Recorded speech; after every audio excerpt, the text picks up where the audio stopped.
Maybe. There we go. Hi, hello. Hi.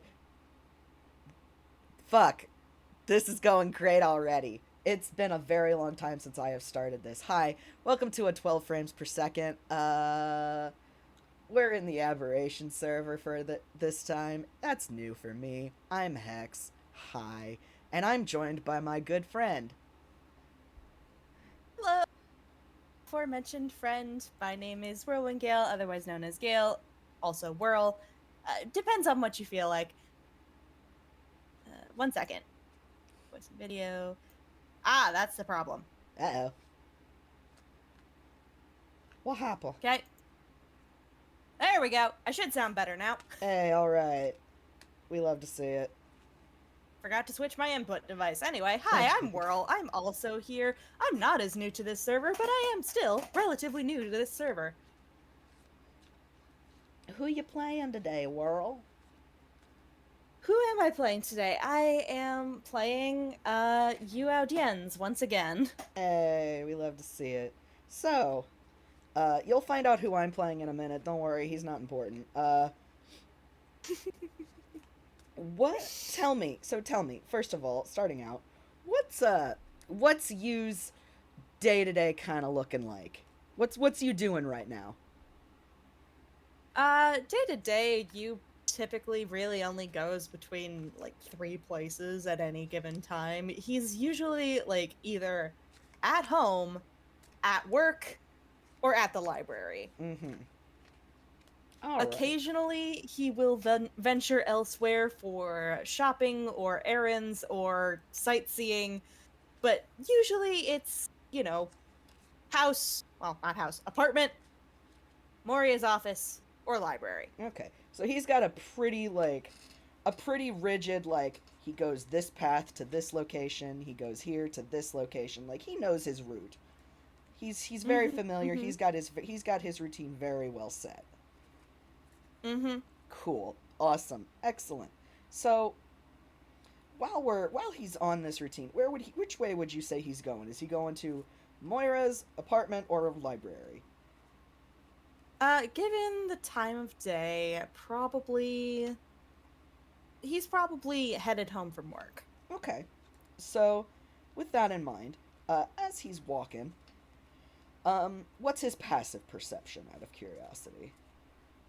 Is his passive perception? His passive perception is a 17. Perfect. So then he will just, casually as he's walking, it's the same everything is the same as it always is. It's horribly drab. It's boring. I mean, There's it's not boring. It's fucking Villestown, it is man. Ville I mean it's Villestown, but you get what I mean. It's a typical day in Villestown.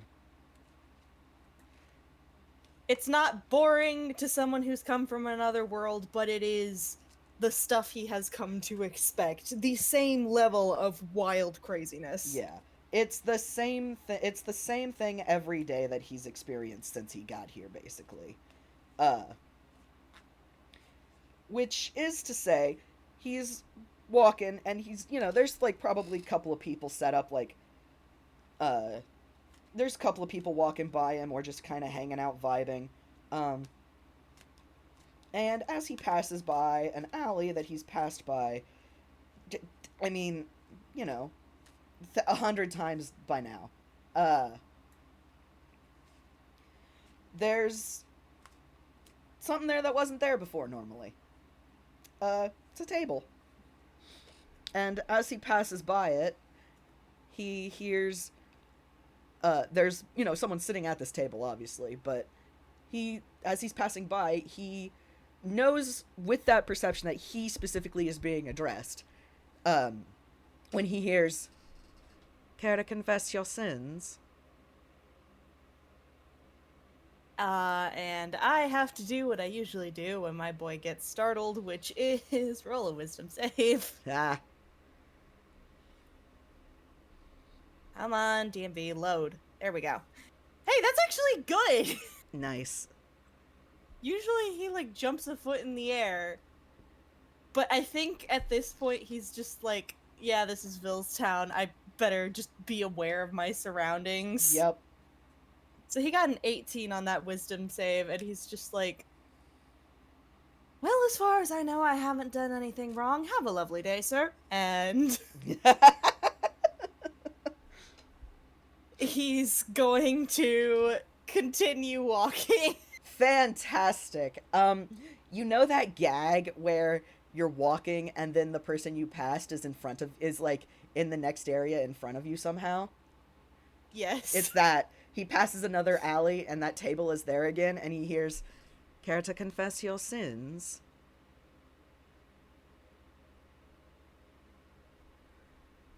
You just looks at his cat who is, perched on his shoulder, and she just looks back at him, looks at this stranger who is giving this ominous message. And I need to roll a d2 to decide whether she's gonna do this. Please continue. If he continues on, I know how to fix it, but it's great. This is great. Well, he doesn't continue on. Instead, okay. there is now a flaming cat on your table. Cool. The person who is seated behind the table, hands like one hand on the table, the other like their chin is resting on their hand. You can't, they're hooded. You can't see their face. You can't see in the hood right now. But they don't really like respond to a flaming cat beyond just, "Yes, hello, darling. You're a very pretty kitty." Meow. He holds his other hand out for like to sniff. She will sniff. Yep. And yeah, he's gonna like, she sniff, so then he just runs a hand over her head. And it's funny because, those flames do jump pretty high, so it is inevitable if you like pet her that you're gonna bump your hand against some of the flames, but she seems pretty chill right now because they're not burning you. Hey. Instead, it feels like if you put your hand under a really, really hot hand dryer. Mm-hmm. He's petting the cat, but his, like, you can tell, again, with that, like, really high perception that his gaze is on you. Like, and he's just, "Your cat likes me." She likes anyone who strokes her ego. I do. I would say I'm rather fond of cats. I like to think that I have a way with them. She would apparently agree. Meow. He continues to pet the cat. "Care to have your fortune read?"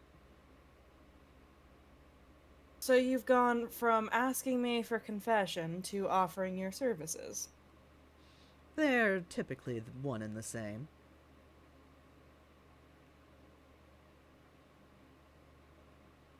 And he looks up at the sky, looks at where the sun is.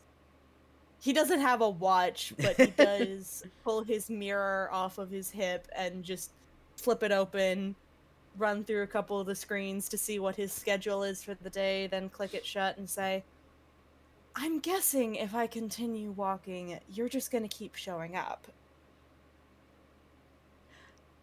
Hard to say. I tend to show up where I'm needed. Or, well, not needed. I tend to show up where I am. And where I am is here. And apparently that's where you are.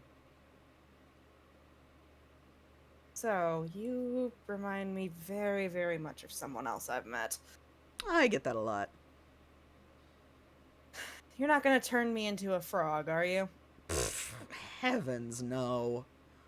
That's cliche, and that's what witches do, and I'm no witch. Well, neither was Sam, and yet... I'm just a humble alley man, here to peddle my services. I am inciting this man, and I just got a natural 20. Hey! Cool. So Uh, that's a 30. cool. Um, let me put it this way, you've never met this man before. Everything about him is like just you know, it's weird. It's weird. Everything's weird. There's usually a face that you can, look at. There's nothing. Like it's all body language right now, and that body language is laid back, casual, uh confident. It's probably a little suspicious. It's hard to tell. Um you get the feeling if you could like, actually see his face or anything, like that wasn't just if you could see anything that wasn't just like the tips of his fingers not covered in like layers of clothing, because yeah, this dude's in layers and layers of clothing, you'd probably get a better read on him. But at the moment, uh like his posture is casual, it's relaxed, he's confident, he's I mean, the table set in front of you has a cloth over it that feels a little reminiscent of, like a fortune teller. Um, Mm-hmm. and he's petting your cat. He's like everything about him screams at ease, but probably a little weird. Mm-hmm. Mm-hmm. And you will look at Dyer and does our funny little alleyman friend happen to speak infernal? Uh, that is a fantastic question. No. Cool. So um you hear some words come out of this boy's mouth Mm-hmm. towards this cat that sound just absolutely unholy. Not as Mm-hmm. in like swearing or dirty, just as in that is what a demon would sound like. Yep. What the fuck? Yep. And the cat answers back in similar tone, very demonic sounding cat meows. Yep.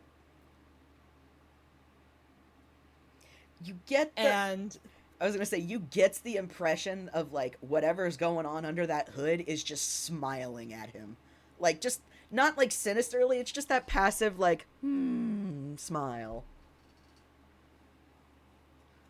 right, well, this seems to be a scripted event. Do your worst, Raggedy Man. Come, have a seat then. You will come and sit down. Excellent. And when you sits down, Dyer does hop back up onto his shoulder. Perfect. So, no phone. Shut up. Shut up. I'll take my meds later. Shut up. Shush, phone. Shush. Silence, we are having game. We are having game. So he claps his hands together. Just excellent. Um, opens his coat. He's got like 3 coats on. Opens his coat, pulls out a a jumbo matchbox. Like those really huge ones. The big ones. The big ones.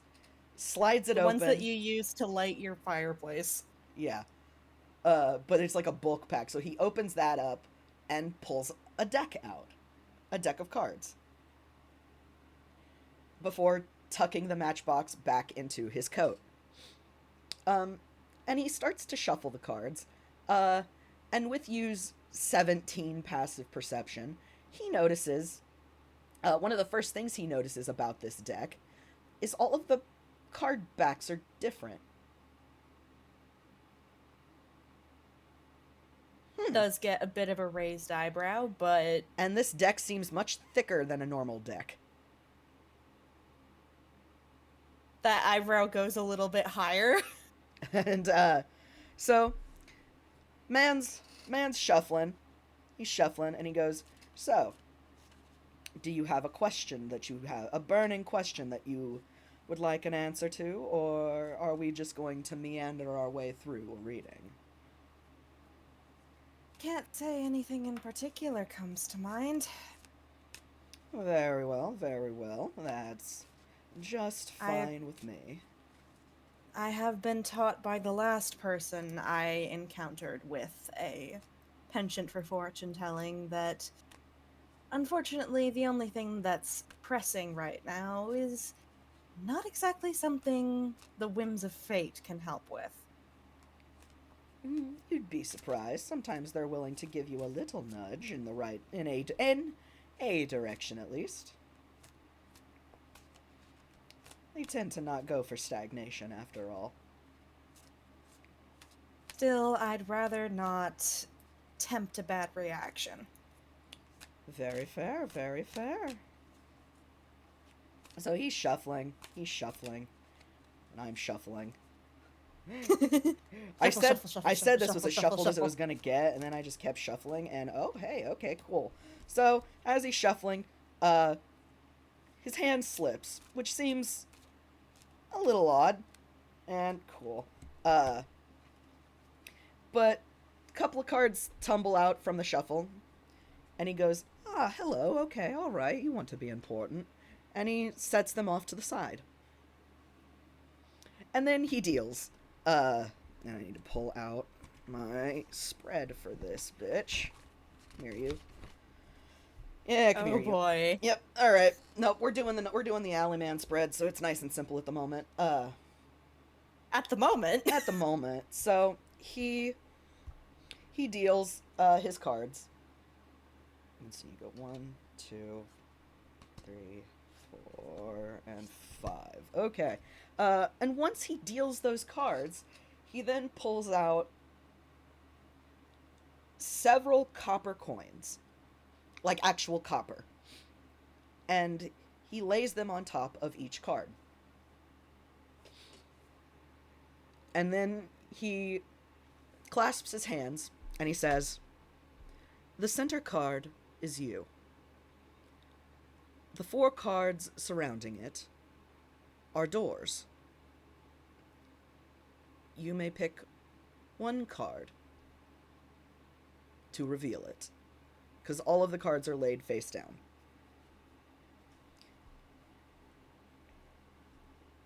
And when you do, you take the copper and you spend 1.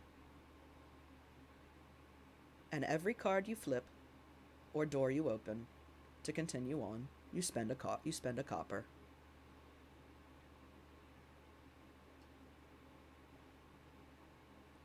Make sense?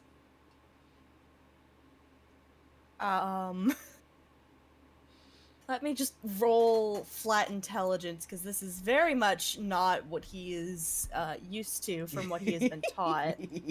Yeah. DMV, please respond. Oh, hey, that's not bad. It's not great, but it's not bad. It's a 19. Yeah, okay. So, what exactly does he mean by this? So basically what it is there are there are 5 copper coins on top of each card. So you can pick a card to reveal it because they're all face down. And when you do that, you take the 5 copper and you give 1 back to Mystery Man. You're basically spending a copper to reveal a card. Once that card is revealed, you can then basically ask a follow-up question of like, okay, like you have opened that door. What is beyond that door? And then you can spend a coin to draw another card to see what lies beyond that door, basically. And you can continue down this line, or you can go back, spend a coin to flip another card. Basically, it's you get 5 cards. It's just how you show them. Interesting. Mm-hmm. Okay. And the one in the middle is also hidden, right? The one in the middle is also hidden, but it is him.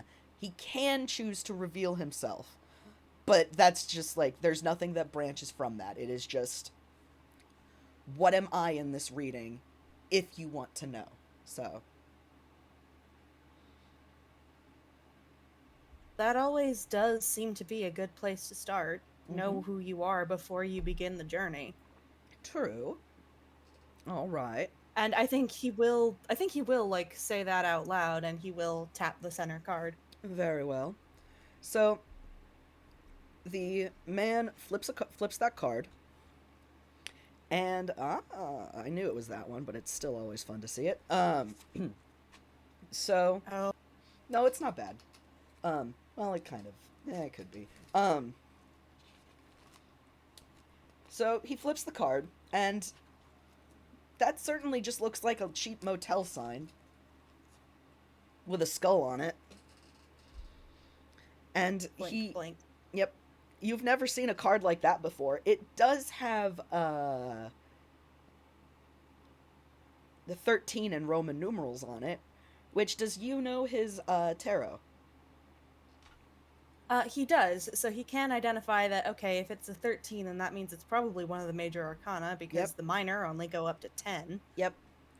Well, And no, the then minor go up to 14, but they're the 14, the other four are lettered, not, yeah. Yeah, the numbers go up to 10, and then Yeah. you have the royals. Correct. So he would know that it's a major. He would know that this is death. Okay, 1 second. Mm-hmm. What is your deception, my boy? If you're rolling well, at this point he is reading, so he is in hyper aware mode. Come here, you. Not that I say that you have any insight to begin with, but we're still gonna roll it.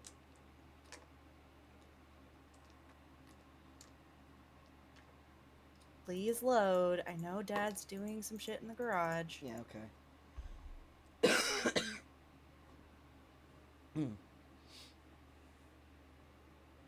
I'm so sorry. It is No, you're taking good. forever to get this thing to roll. Well, he's not going to have to roll very high to beat this deception, because that's a 2 plus 5 Yeah, is okay. a 7. Okay, cool. Yeah, no, he got an 11.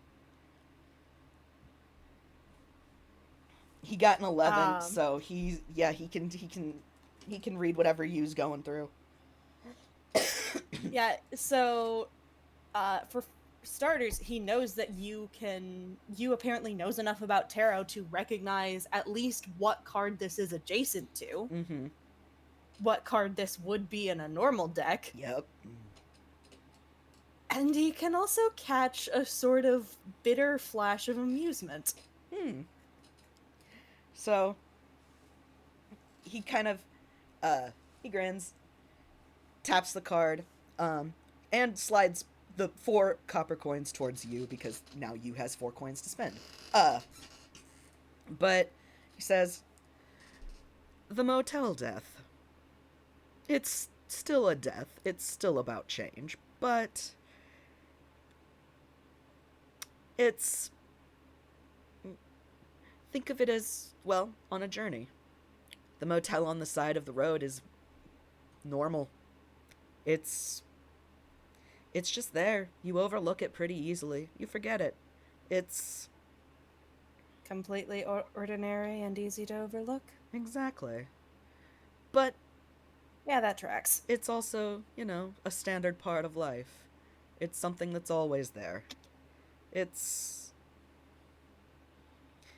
the mundane is the easy to forget, but it's also often the most important. It's the first time I've heard it put that way.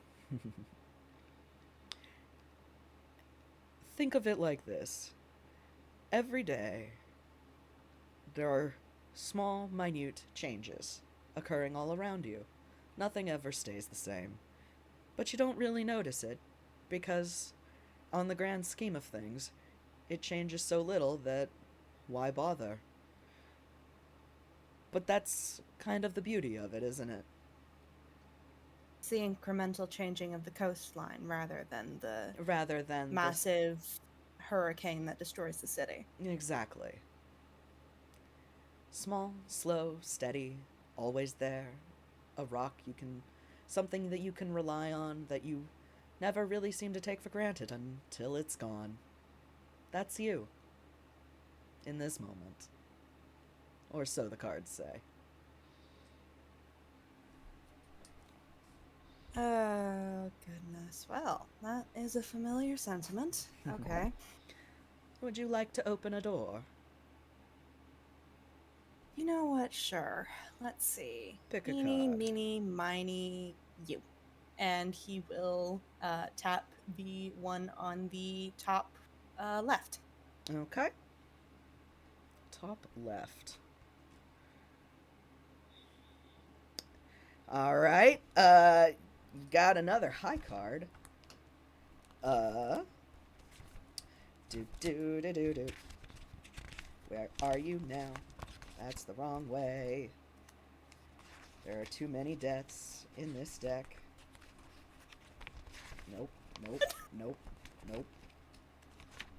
There's 9 deaths in this deck. I need you to understand that. Oh, God. Yeah. He recognizes another high card, though. This one is actually Temperance. And also upright. And the Hanged Man. That's wrong.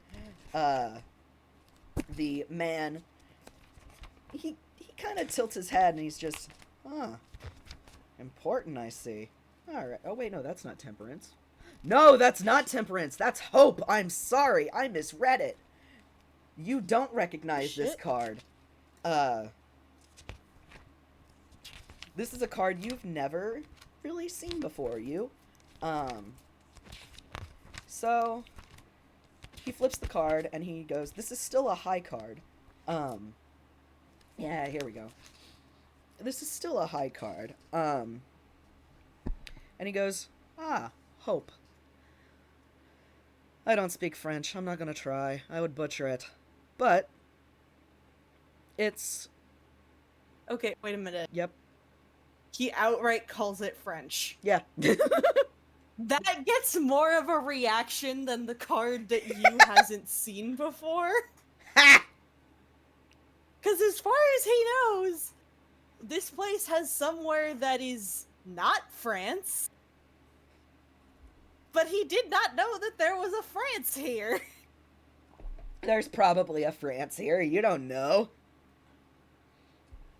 That just gets a bit of a raised eyebrow because this place has a France. You know what? I shouldn't be surprised. French keeps popping up in places it shouldn't. He just kind of shrugs. I still don't know how Rook knew French. But he sure did use it all the time. Anyway, continue. Anyway, so you have, all right, this door is Hope.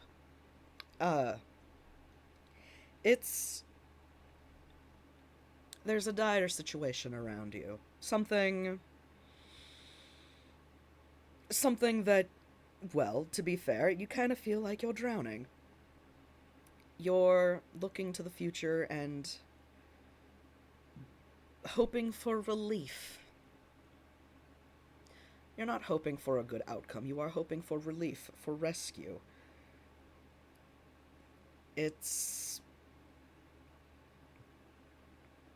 But it's not a sad hope.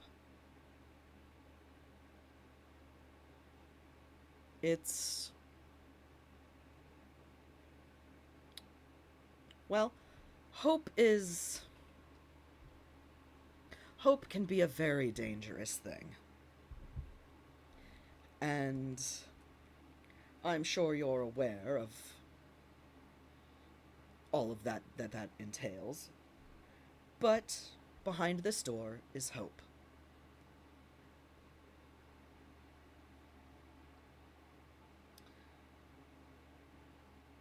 How's you feeling about that? Well, he just rolled a nat 20 deception, so as far as anyone Hey! can tell, he has no reaction. Cool. Yeah, no, he doesn't make it at all. He has no modifiers to his insight. He couldn't beat that. No, he can't. So now, and he's The gonna... closest thing to a reaction there is when you describe it as a dire situation, the cat perks up. Mm-hmm.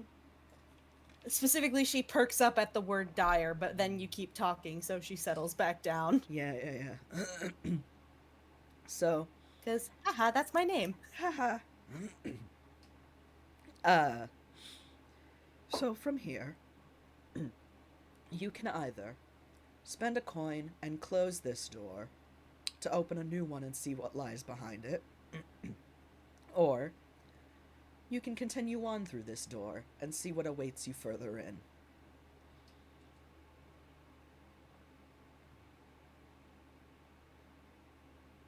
Let's see where this goes. Very well. After we go further, are we able to go back and see the other options, or?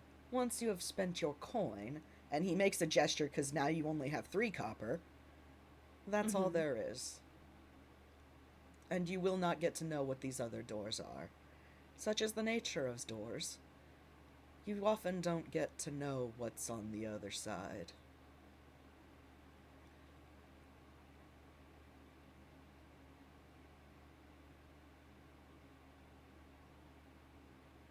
Oh. He kind of pauses for a minute and messes with the wrists on his gloves and then nods and says, "All right, we'll keep going." Very well. And he flips another card. Again, one that you haven't seen before. It's a very vivid card. And it says the battle on it. Okay.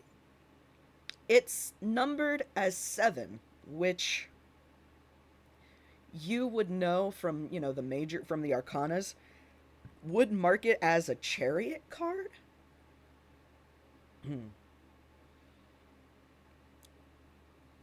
And this... I think... Oh, go ahead. Am I allowed to roll investigation? Yeah, go ahead. What's he looking at specifically? Specifically, he's looking at the design of the card to see if there's, like, a set of numbered objects, like a set of objects to count to see if, okay, is this one a minor or major arcana? Okay. The minor arcana Yeah. usually have an object the on it, items yeah. of their suit numbered on there. This, whereas the major arcana have a central iconic design. Yeah, this one has I got a 25. Yeah, this is a central iconic design. It is a hare and a wolf. And the wolf has been skewered with a sword. And and the card is called the battle. And that is, so he can probably infer that this is a major or a high card at the least.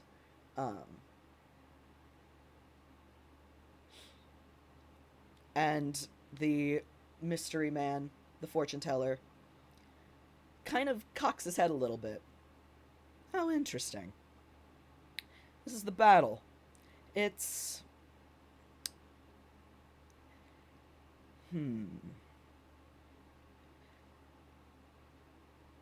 Typically, it doesn't mean a fight, a direct fight, like an active combat. It can, but not always. It's more... it's more a problem. Think of it as a problem. And while what some cards may talk about after the problem or before the problem, the anticipation or the aftermath, this is active combat, so to speak. The active problem at play. You are directly rushing into it.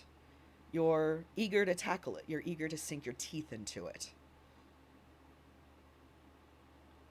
Eager to get rid of it, more like. You could say that, but either way, it's beyond that hope beyond your door of hope. Your hope, there is a problem, and you know that you have to fight it. And, well, it's not the aftermath that you're focused on, it's the actual problem. you're ready to you're ready to go in. You don't know that you're uncertain that you will, but you're certain that you must.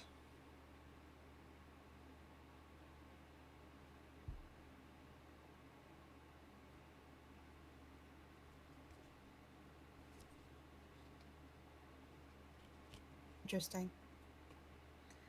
He kind of shrugs a shoulder.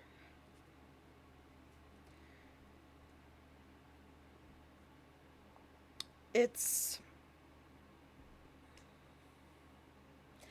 I can't say it's not surprising. I mean, hope can be a very vicious thing.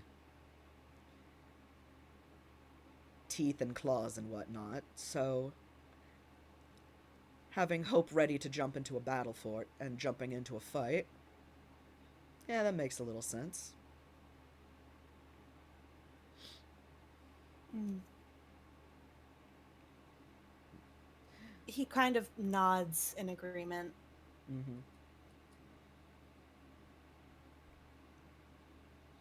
So, where to now?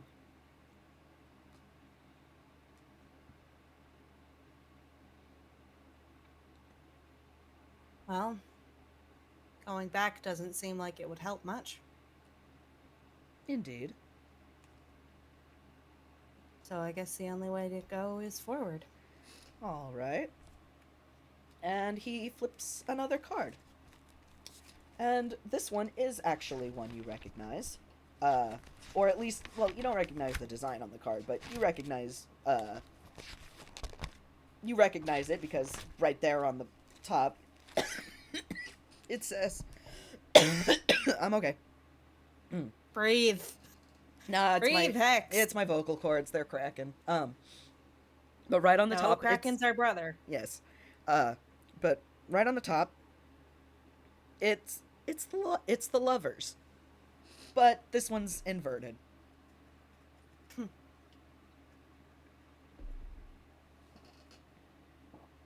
Hmm.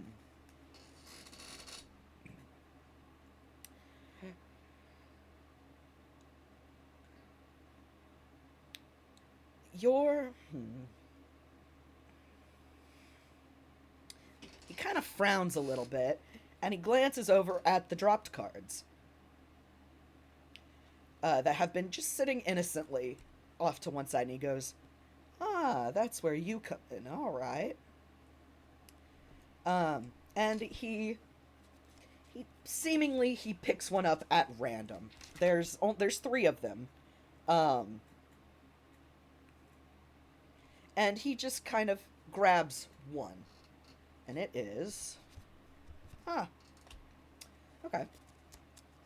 It is the again another card you know because it says exactly what it is on the tin. It is the Three of Wands. Nope, come here, you. And he, yep, and he places it right over top of the lover, right over top of the lovers. So he he kind of nods and goes, "Still strange, but that makes a little more sense, I think.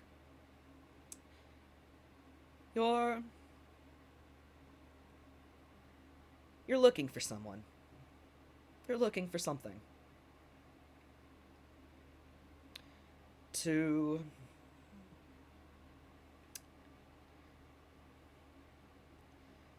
you're trying to find something that's important to you. That's and he motions to the lovers card.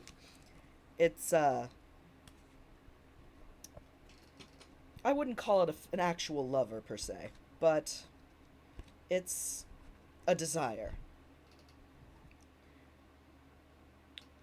And you're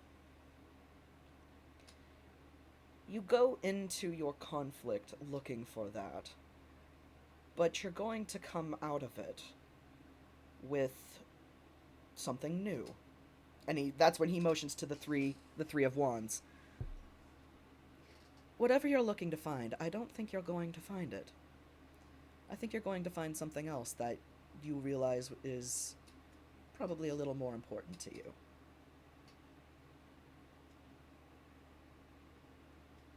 It's a nat 1 on deception. Uh-huh. And I'm just going to roll one more thing. Holy mother of God, that is also a nat 1 on that whiz check. Oh boy! So our alleyman friend sees something a little odd. Mm-hmm. For just a second, there are beads of black tears clinging to use eyelashes, which he quickly rubs away Mm-hmm. and um clears his throat and says, "Okay. Um I'm sure I don't know what that means." Of course. There is so much condescending in that. I know. Yu is just doing his very damnedest not to cry. It's kind of not working Yeah. because that is a nat 1 on both that deception and that wisdom. Yep. But if you would like to roll insight, I can tell you a little more. Sure, we'll roll an insight. We'll get a 14. Yeah, okay. So, like, for one, you can tell he's very much trying his best not to cry. Mm-hmm. But for another, you can also tell there's an aspect of confusion there. Like, when he said, "I'm sure I don't know what that means," there is part of him that very much knows what that means, but surface level, it's like a conflict of interest. Some part of him knows very much what that means and is very much upset by it. I see. Another part of him, which is much closer to the surface, is very much confused and doesn't know why he's crying because "I'm sure I don't know what that means. That doesn't make sense." I see. So the stranger sees all of this, and he kind of cocks his head to one side, like in the barest, like, and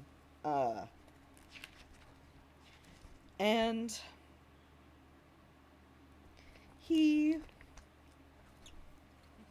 gives you a moment to collect himself, and then says, "Would you like to continue?" I don't see why not. Very And well. Dyer will hop down into Yu's lap and he will pet her because therapy cat. Oh, this is delightful. Oh And no. he says, "You don't like the outcome of that battle. Let me see what else there is for you." And he flips a card, and it says Joker on it. And he just goes, "Well, now, isn't that something?" Because, this is where it gets fun. I haven't gotten this card before. And I get to throw the book out the window. And he goes, well. Oh, that's never a good reaction. Quite the opposite, actually. It's... You didn't like the outcome of the battle, of that fight. You don't like... You don't believe that what you're looking for is not what you need. You're... Here we go. And he goes, this is where you come in. And he picks up one of the other dropped cards, which you can tell is the Three of Cups. Inverted. That's where you come in. I see now. I get it. All right. I knew you'd come into play eventually. You're. Well, you got your own shit to do. You can't be really influenced by. And he, kind of waves the Three of Wands around. Such weird notions as new ideas and new things that you could interest yourself in. You've got your own path you need to work on. Your own. Well, you've got your own path that you need to walk, and no one else gets it. And you think, and he flips the last of the dropped cards, which is the Six of Cups. And you think that this is what's going to lead you on to happiness.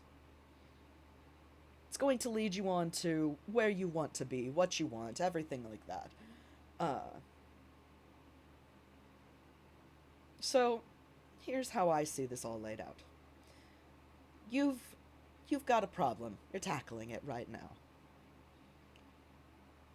After that problem, there are two options ahead of you.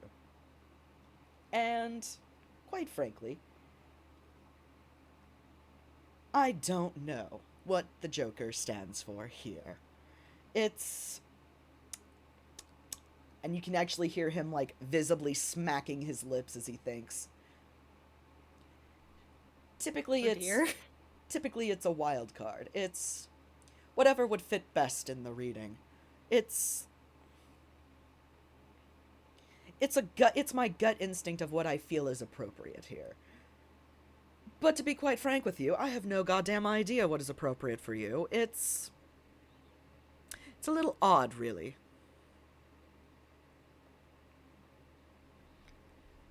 And he's leaning on that hand again, and looking at you, and it's a little more scrutinizing. Usually, the cards are a little more open, but I guess that's what happens when you are the Motel Death. The world doesn't quite know what to do with something so mundane and, well, so mundane and taken for granted, so to speak. It's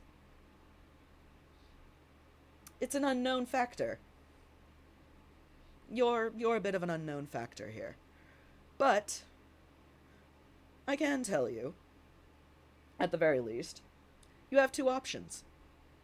You can spur the new people, the new ideas and new thoughts and new influences in your life, uh, and accept that whatever you are looking for, or blah blah blah, and continue to pursue this drive that you have looking for this old happiness, or you can embrace the new things and mourn what you may or may not have lost. Those are your choices. However, if you do choose to pursue this happiness, whatever's gonna happen, and he kind of, he takes the Joker. He takes the Joker card, holds it up, and just says, "Not even the future can tell you what's gonna happen there, but I don't think it's gonna be good." And then he actually offers the Joker card to you. You will take it and look at it, I guess? He smiles. Seems very surprised by this and a bit confused. That's yours to keep. Think of it as a reminder of what you're looking for, of what you're working towards.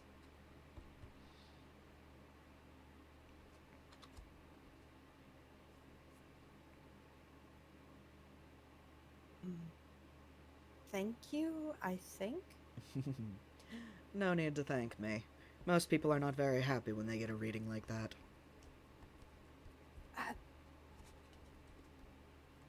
I'll Yes. admit it's not. It's certainly not comforting to hear somebody with insight into the future telling me that the options are give up or die. but That's not necessarily now what I said now. I said your options are embrace the new that is coming into your life, or keep searching for what you have and know that even the future doesn't know what will happen.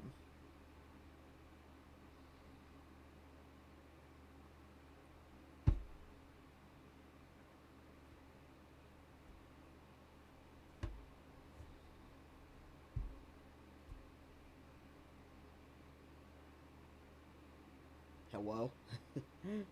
you is for a moment very, very quiet. And I would like you to just roll give me just a perception check. Boy! He doesn't have that either. He's not a very... I say that and roll an 18, so you know. You rolled an 18. Yeah, okay, that's above a 15, so you get this. Hey! So, a couple of things happen at once Mm-hmm. as he is considering what you have said.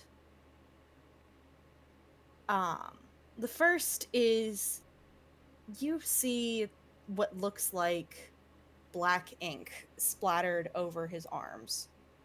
And it's weird because you could have blinked and it wouldn't have been there a second ago. Mm-hmm. You also see a glint of a sickly yellow light in his eyes for just a moment. Mm-hmm.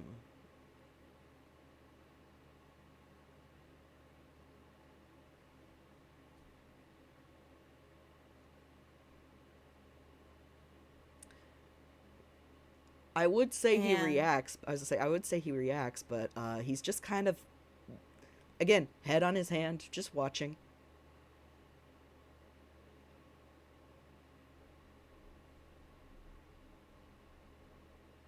And the last thing you notice with that 18 Mm-hmm. is there is a mark on this boy's neck that looks something similar to an eye with a spiral in the middle. Mm-hmm. And that mark goes red and almost raw around the edges for just a moment.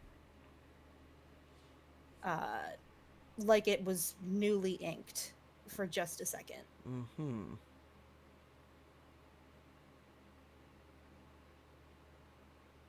And then he takes a deep breath and all of those effects disappear. The ink recedes, the mark goes back to normal, his eyes go back to a normal shade of brown. And once again, he looks like pretty much the most boring, normally designed, if vaguely prettier than usual Toon you've ever met. Mm-hmm.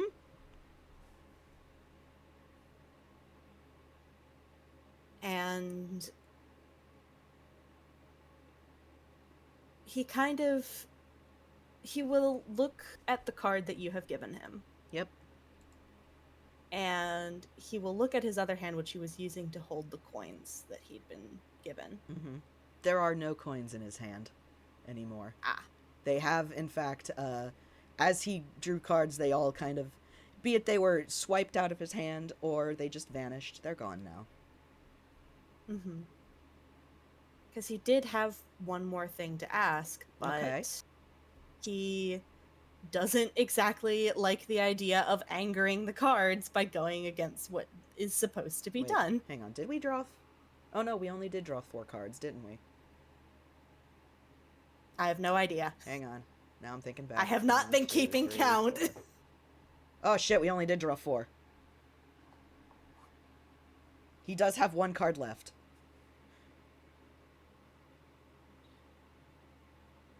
Am I able to ask a specific question? Of course. And he will set that last coin down on the table. Part of the reason I'm so driven to look for the thing that I'm looking for isn't for myself. It's to keep the people around me safe. What's going to happen to them? So he takes a card and he flips it. And I need to double check.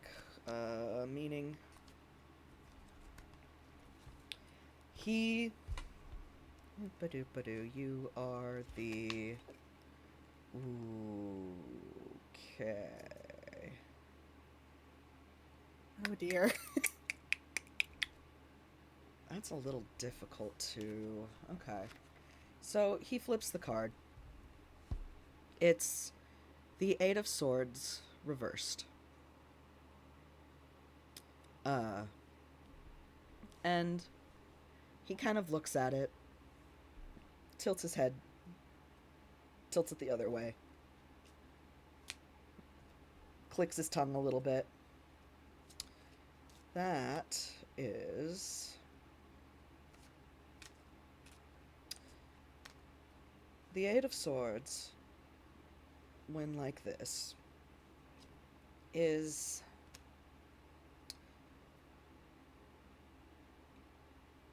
typically the Eight of Swords is symbolic of a cage you have built around yourself, of trapping yourself in some way, be it a mental trapping, a monetary trapping. Typically, because it is a swords card, it's a mental one. It's something holding you back. The Eight of Swords, the reverse of that is breaking free of this. It's of seeing the cage around you fall apart. In regards to your question of how it will affect the others, those you care about, those in your life that you're trying to keep safe, I think it's less about freeing them and more about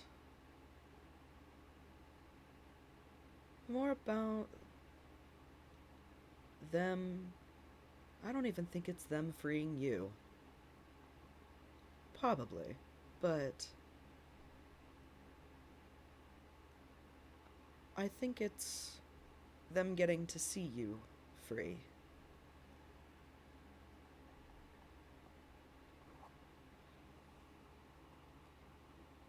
It's a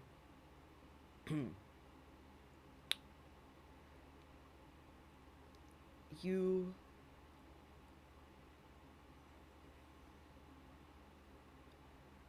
can finally move. You can finally, without hurting yourself, you can finally walk around without cutting yourself on these blades that you've caged yourself in. I think they'll finally get to see you uncaged and free. For better or for worse, for whatever that means.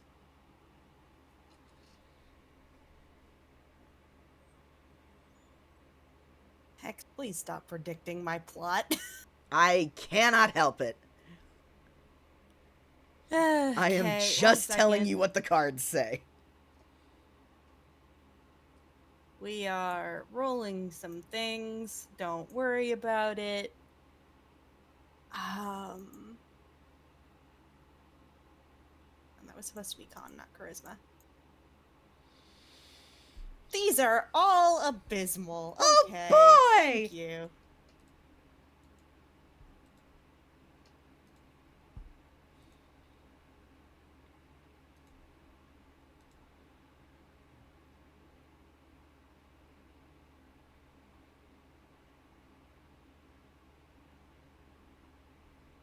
There is again that moment of conflicted interests.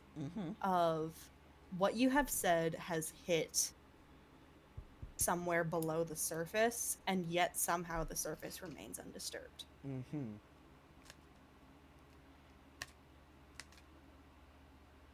But go ahead. nope, you go ahead. I was gonna say, I think more than anything, that's what's getting like the most interest out of this guy. Because he is very much just like scrutinizing and watching you now.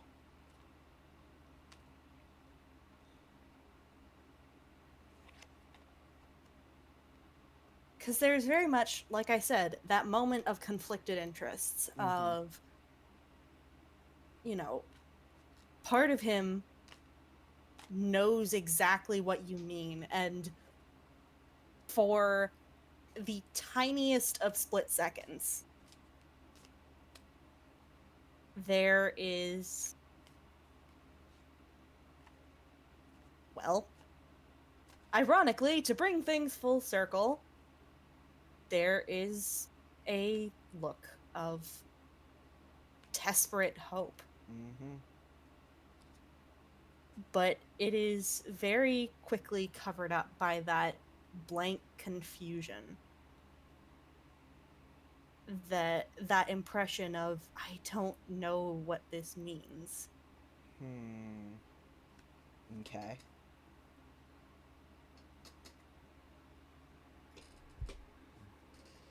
It's very much a moment of, how to describe.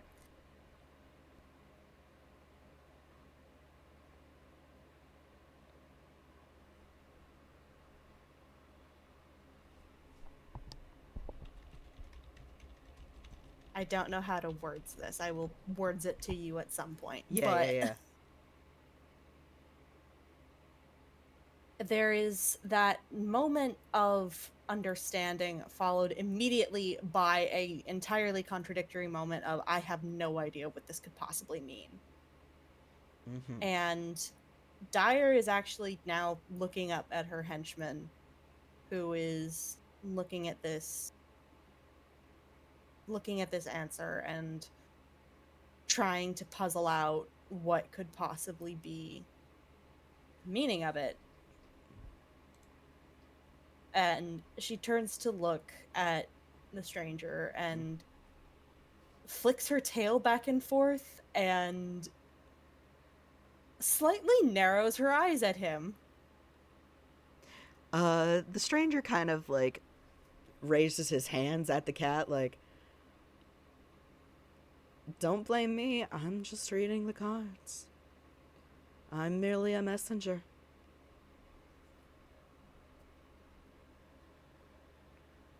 She squints for a moment longer and then rubs her head up against Yu's hand, and he will pull her into a hug. Oh. And take a deep breath, and that blankness falls more heavily into place. Just, okay. I can only hope that means good things.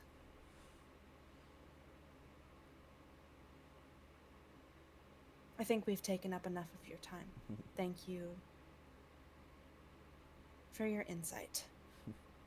Always happy to provide. He smiles, gathers up the rest of the cards. And you will stand up, pause,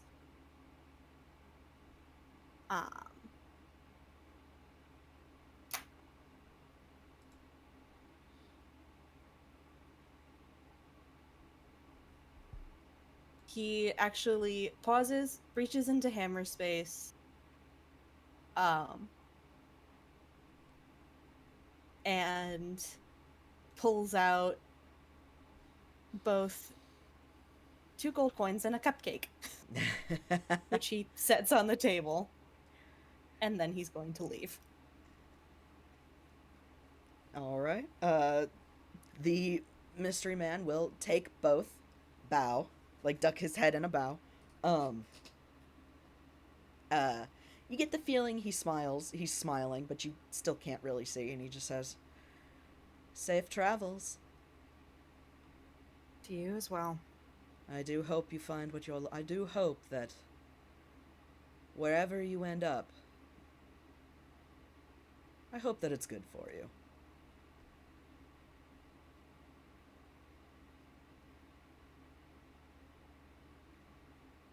And I'm going to have our stranger friend roll one last perception check. Hey, what do we get? What do we get? What do we get? That's a 7. Well, it's above a 5, and this one was going to be pretty obvious. Hey.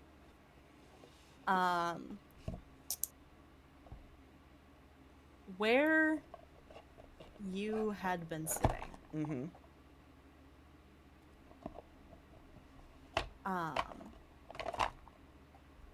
there are now just a few little drops of black ink on the table.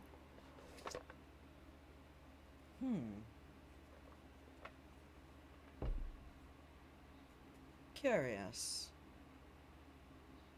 What do you think? Should we take them? He seems to be talking to someone that can't be seen.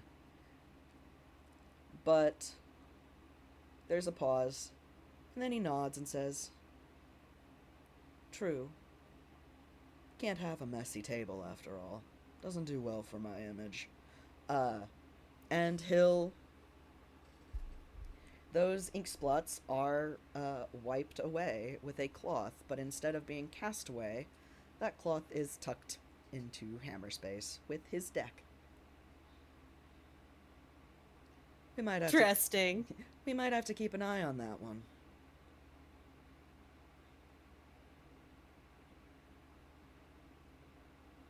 And he sits back, reclines in his chair, tilts his head back a bit, which is when finally the camera at least can see under the hood. And there's a mask covering his face. He just goes, "I get the feeling we might see him again. Hopefully it'll be on a little better terms. Somehow I doubt it. Well, I got coffee money." And then he claps his hands together and stands up.